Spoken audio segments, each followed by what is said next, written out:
महाभारत महाकाल में कहा गया है कि अर्जुन के पास एक विशेष बाण था जो तरकश से निकलने पर 1 होता है, धनुष से छूटने पर 10 का हो जाता है, लेकिन लक्ष्य तक पहुंचने पर वही तीर 1000 में परिवर्तित हो जाता है।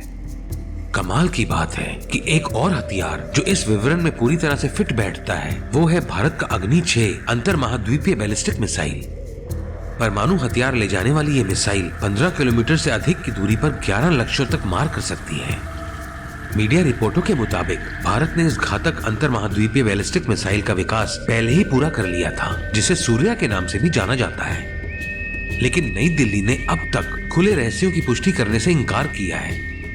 इसका कारण क्या है, हम वीडियो में यही देख रहे हैं। इसके साथ ही हम वीडियो के माध्यम से ये समझ सकते हैं कि अग्नि मिसाइल के विकास के लिए हमारे देश और वैज्ञानिकों को किन कठिन चरणों से गुजरना पड़ा।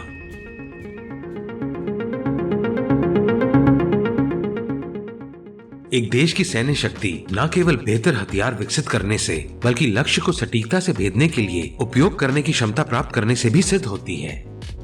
यह सिद्धांत घातक बमों, विशेष रूप से परमाणु हथियारों के मामले में प्रासंगिक है। द्वितीय विश्व युद्ध के दौरान लगभग 1 लाख बम वर्षक दुश्मन पर गोलाबारी करने के इरादे से बनाए गए थे। हम जानते हैं कि हिरोशिमा और नागासाकी पर परमाणु हमले के लिए भी अमेरिका ऐसे बम वर्षकों पर निर्भर था। दुर्भाग्य से तब तक बची हुई जापानी वायुसेना इन बम वर्षकों से बचाव नहीं कर सकी। अगला उद्देश्य विमान को रोककर बिना दिखे ही दुश्मन पर सटीक हमला करने की क्षमता हासिल करना था। इसके लिए नाजी जर्मनी ने रॉकेट विकसित किए, लेकिन ये युद्ध की दिशा नहीं बदल सके। युद्ध के बाद संयुक्त राज्य अमेरिका और सोवियत संघ ने जर्मनी से चुराई गई रॉकेट तकनीक का उपयोग करके बैलिस्टिक मिसाइलों का विकास शुरू किया। मिसाइलों में बमवर्षकों की तुलना में उच्च गति, अधिक सटीकता और कम लागत की विशेषता थी। बाद में दूसरों पर बढ़त बनाने के लिए उनके तरकश में शक्तिशाली मिसाइलों को शामिल करने की होड़ थी। ये सब उनके बीच शीत युद्ध का कारण बना, जो बाद में तेज हो गया। इसके साथ ही दुनिया परमाणु हथियारों की होड़ में भी फिसल गई है। इसके परिणाम स्वरूप घातक परमाणु हथियार ले जाने वाले महाद्वीपों को पार करने में सक्षम अंतर महाद्वीपीय बैलिस्टिक मिसाइलों का विकास हुआ। इसके साथ दोनों गठबंधनों ने ऐसी मिसाइलों का प्रभावी ढंग से मुकाबला करने में सक्षम एंटी बैलिस्टिक मिसाइल सिस्टम विकसित करके इस खतरे को बेअसर कर दिया। अगला प्रयास ऐसी मिसाइलें बनाने का है जो इस रक्षा प्रणाली को भी मूर्ख बना सके। परिणाम MIRV रॉकेट थे, जो एक ही मिसाइल में कई वॉरहेड्स से लैस थे। यहाँ तक कि दुनिया की सबसे उन्नत एंटी बैलिस्टिक मिसाइल प्रणाली भी 10-11 परमाणु हथियारों के साथ लॉन्च की गई MIRV मिसाइल के सभी पेलोड से बचाव नहीं कर पाएगी। एक अकेला परमाणु वॉरहेड गंभीर नुकसान पहुंचाने के लिए काफी है। हम मंत्री कम में समहारा और आयरन मैन में जेरिको को भूल नहीं सकते। साथ ही भारत बड़ी शक्तियों द्वारा प्रभुत्व के लिए इस लड़ाई में एक दर्शक के रूप में निष्क्रिय नहीं खड़ा था। हालांकि शीत युद्ध से प्रत्यक्ष रूप से प्रभावित नहीं होने के बावजूद भारत के लिए अपने खतरनाक पड़ोसी को दूर रखने के लिए बैलिस्टिक मिसाइल को हासिल करना अनिवार्य था। ये केवल 1962 में हुए आश्चर्यजनक हमले के कारण नहीं था, बल्कि बाद के वर्षों में चीन के परमाणु परीक्षणों और बैलिस्टिक मिसाइल परीक्षणों ने भी नई दिल्ली को परेशान कर दिया। वैश्विक ICBM क्लब में शामिल होने की इच्छा के अलावा ये भारत की इस आशंका के कारण भी था कि बीजिंग युद्ध की स्थिति में भारत में कहीं भी ऐसे मिसाइलों से परमाणु हमला करने की क्षमता रखता है। नतीजतन भारत ने तुरंत परमाणु बम कार्यक्रम शुरू किया और कुछ ही वर्षों में प्रोजेक्ट वेलिएंट नामक मिसाइल कार्यक्रम शुरू कर दिया। लेकिन रूसी R-36 पर आधारित देश की पहली मिसाइल एक जबरदस्त विफलता साबित हुई। ये झटका इस तथ्य के कारण भी था कि उस समय मिसाइल निर्माण के लिए आवश्यक सहायक सुविधाएं परिपक्व नहीं थीं। प्रधानमंत्री इंदिरा गांधी ने महसूस किया कि यदि भारत के मिसाइल सपनों को पूरा करना है तो इस क्षेत्र में व्यापक परिवर्तन की आवश्यकता है। ये इंदिरा की इच्छा थी कि इसरो ने असैन्य रॉकेट प्रौद्योगिकी में भी जो सराहनीय प्रगति हासिल की है वो रक्षा के क्षेत्र में भी हासिल की जाए। इसके लिए प्रधानमंत्री ने परियोजना के शीर्ष पर तकनीकी ज्ञान और अच्छे नेतृत्व वाले व्यक्तियों को नियुक्त करने का संकल्प लिया। इसके बाद डॉक्टर APJ अब्दुल कलाम ने, जो बाद में भारत के राष्ट्रपति बने, परियोजना की कमान संभाली।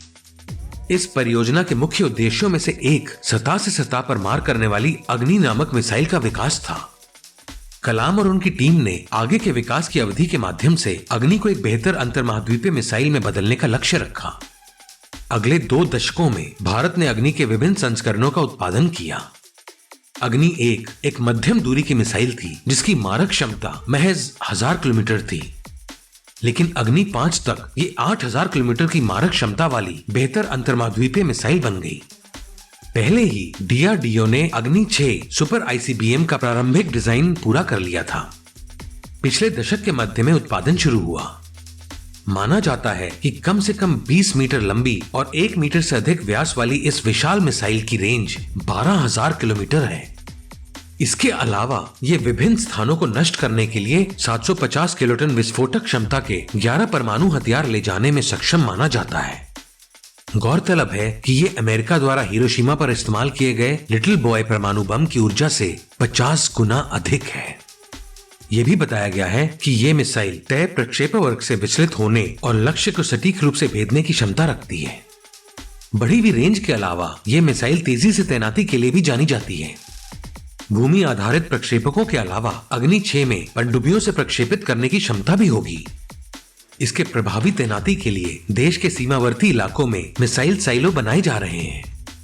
लेकिन भारत अग्नि 6 मिसाइल के इन खुले रहस्यों की भी पुष्टि करने को तैयार नहीं है। इसका मुख्य कारण मिसाइल की रेंज है। 8000 किलोमीटर की मारक क्षमता वाली अग्नि 5 मिसाइल भारत के आसपास के क्षेत्र में पारंपरिक दुश्मनों का मुकाबला करने के लिए पर्याप्त है। इसके विपरीत अग्नि 6 अपनी बढ़ी हुई सीमा के कारण पश्चिमी यूरोप और यहां तक कि ऑस्ट्रेलिया पर भी हमला करने की क्षमता प्रदान करता है। लेकिन इन देशों के साथ मजबूत संबंध रखने वाले भारत को फिलहाल ऐसी क्षमता की जरूरत नहीं है। वहीं इतिहास हमें सिखाता है कि दुश्मन हमेशा दुश्मन नहीं रह सकता या दोस्त दोस्ती रहेगा। इस दृष्टिकोण से ये अनिवार्य है कि हम वर्तमान अंतर्राष्ट्रीय संबंधों को हमारे हथियारों के विकास में बाधा बनने की अनुमति ना दें। ठीक उसी दूरदर्शिता के कारण भारत ने सार्थक मौन से अग्नि 6 के बारे में सभी मीडिया रिपोर्टों का सामना किया है। कहा जाता है कि मौन विद्वान का अलंकार होता है, माने वाणी चांदी है लेकिन मौन सोना है। जय हिंद।